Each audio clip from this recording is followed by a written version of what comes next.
मिरवणूकची संस्कृती आदरणीय काकासाहेबांनी आम्हाला घालून दिलेली आहे आणि म्हणून ह्या गोष्टीकडे लक्ष देता मिरवणूक आपल्या शांततेच्या मार्गाने कशी जाईल याचं नियोजन आपण निश्चितपणे करावं अशा प्रकारची या ठिकाणी मी अपेक्षा व्यक्त करतो आणि या ठिकाणी थांबतो. धन्यवाद.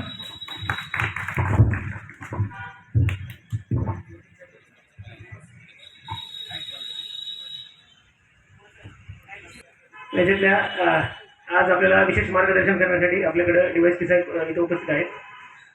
प्रास्ताविक मी केलं होतं पुरुष एकदा जे विचारांना उपस्थित झालेले आहेत त्या सर्व जी काही मंडळी आहेत त्यांचं मी एकदा शब्द समोरांनी स्वागत करतो. या गणपती उत्सवाच्या अनुषंगाने प्रामुख्याने ज्या आपल्याकडे गोष्टी आहेत त्याला लक्ष देण्यासारख्या त्याच्या अगोदर आपण ज्या सूचना होत्या त्या एकदा मी काही मोजक्या सूचना लिहून घेतल्या त्या मांडण्याचा प्रयत्न करतो.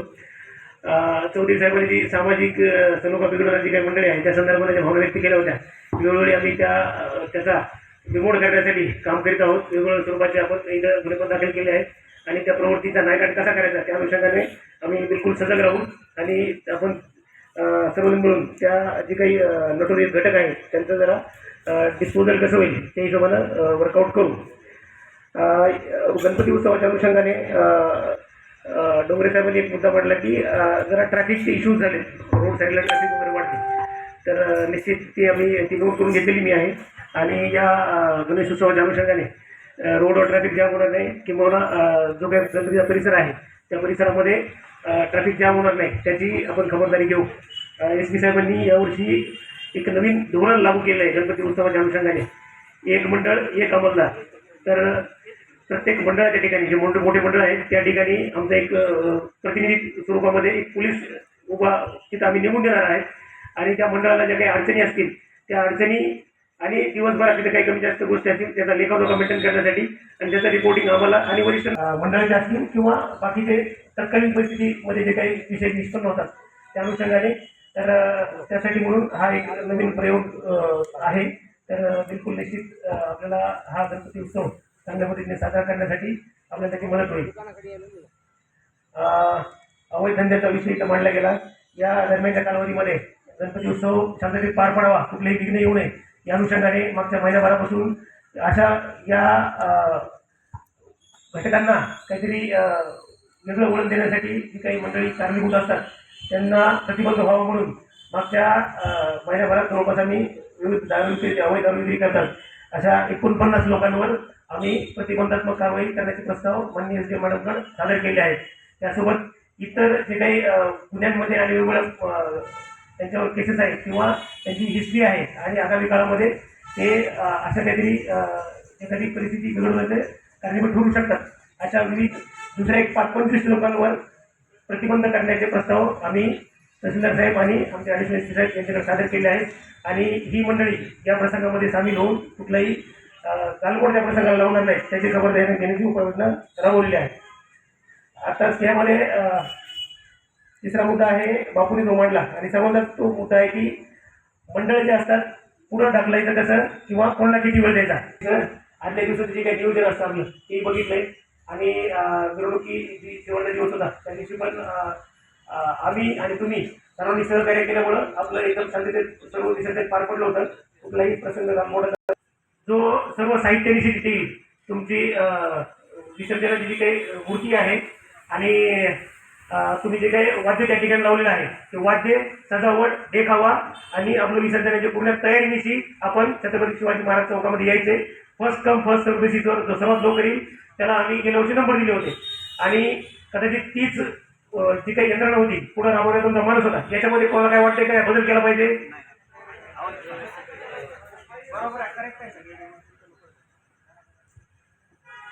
हां ओके. दुसरा मुद्दा आता टाईमचा. गेल्या वर्षी आपण नंबर दिले परंतु काही पुढे सरकत नव्हते, मग काही जणांनी खेळ सुरू करायला गेले. आता मागच्या गेल्या वर्षीचा माझा अनुभव आहे आणि बऱ्याच मंडळासोबत मी बोललो. प्रत्येक जणांनी 8-10 मंडळांनी त्यांचे खेळ आहेत तर ते खेळ प्रत्येकाचे तास सव्वा तास दीड तासाचे काय काय असतात. तर मागच्या वेळेस आपण टाईम दिला होता 45 मिनिटाचा. प्रत्येक ठिकाणी ते सादरीकरण शक्य होत नसतं. मोठामोठी आमच्याकडून आमचा माणूस असा आहे की छत्रपती शिवाजी महाराज चौक, अण्णाभाऊ साठे चौक, शिवनेरी चौक, वेस, CP शाळा, होळकर चौक या 6 ठिकाणी खेळाचं सादरीकरण झालं पाहिजे. या 6 ठिकाणी सादरीकरण झालं तुम्हाला वेळ मिळते आणि गॅप मेंटेन राहते. आणि जे पुढे ढकलण्याची प्रक्रिया आहे ती सोपी होऊन जाते. या निसर्गाला आपल्याला जर आवडण्याचं गेलं तर तीच महत्वाची सूचना आहे. सर्वांनी आम्ही आमच्या वतीनं सूचना देतो, परंतु प्रत्येक मंडळानं पण त्याचं निर्बंध ते पालन करणं गरजेचं आहे. प्रत्येकाने ती वेळेची मर्यादा पाळणं गरजेचं आहे, ते भान ठेवणं गरजेचं आहे. सर्वांनी परवानगी घ्यायच्या आहेत. पोलीस स्टेशनला जी आपण स्थापना करणार त्याची परवानगी घ्यायची आहे. त्या ठिकाणी बसवलेलं त्या ठिकाणी नागरिक प्रमाणपत्र घ्यायचे ग्रामपंचायतीचे, MSCBचे परवानगी घ्यायची आहे. SP साहेबांचा आणखी एक उपक्रम आहे, त्याबद्दल DYC साहेब सविस्तर सांगतील. DJ आणि टाईम संदर्भात मी साहेबांकडे रिझर्व ठेवते त्या गोष्टी, त्या संदर्भानं साहेब आपल्याला सविस्तर मार्गदर्शन करतील.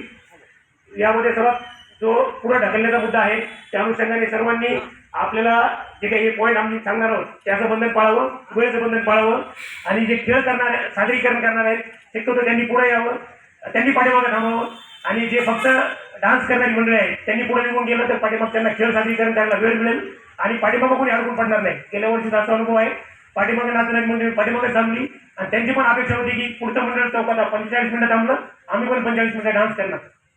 तर याची ही म्युच्युअल अंडरस्टँडिंग आहे आपसातली, तुम्ही ती अंडरस्टँडिंग समजून घेतली पाहिजे किंवा आपसातली चर्चा करून नाचणाऱ्यांनी पुढे निघून गेलं पाहिजे, सादरीकरण करणाऱ्यांनी थोडंसं वेळेचं त्यांना थोडासा जास्त दिला पाहिजे.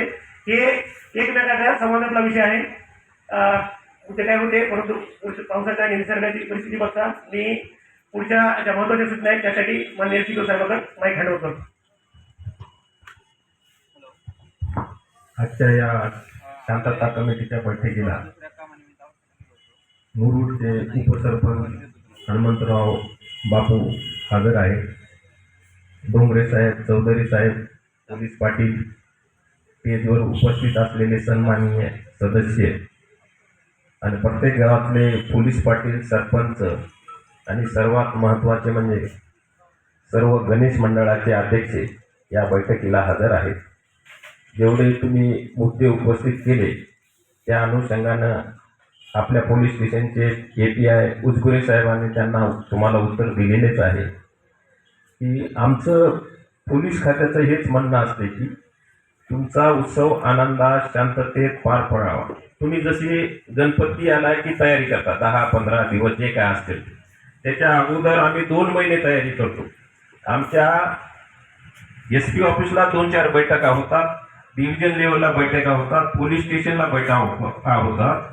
आज ही शेवटच्या दिवशी जरी बैठका असेल तर उजगिरे साहेबांना प्रत्येक खेड्यात जाऊन शांतता कमिटीची बैठक घेतलेली आहे. आता राहिला DJचा विषय. आता मी गांधी चौकला होतो, आंबेडकर